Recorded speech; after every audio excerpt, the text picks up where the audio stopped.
Rétro, sport, futuriste, grand luxe, tous les styles et designs s'exposent cette année encore au Salon de Genève.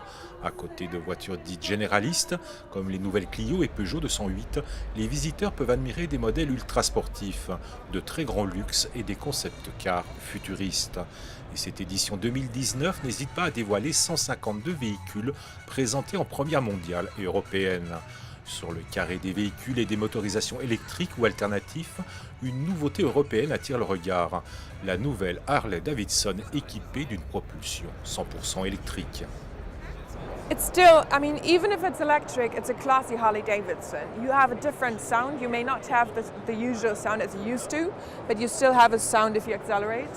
You have this Harley sound. I mean, yes, it is electric, and that might be a little different, but that's the future, and so that's why we picked an electric one. Face à ces modèles d'exception, des véhicules plus minimalistes tentent d'exister. Ces véhicules préfigurent pourtant les mobilités de demain. Ils sont électriques, connectés et autonomes.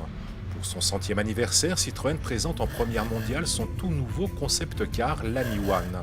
Un drôle de petit véhicule 100% électrique destiné aux petits déplacements en ville.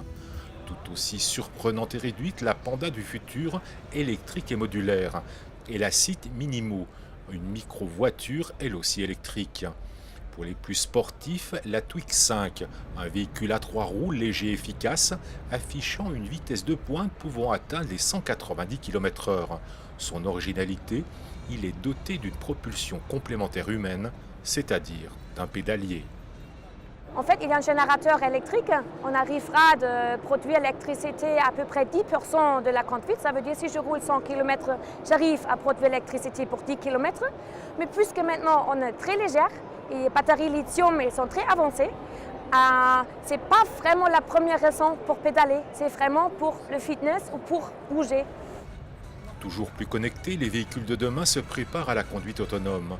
Pour être partagés et utilisés par tout un chacun, ces véhicules doivent être géolocalisés et leurs paramètres de conduite analysés. L'écran du téléphone du conducteur étant mis à contribution pour afficher la vitesse, l'autonomie et les instructions du navigateur GPS.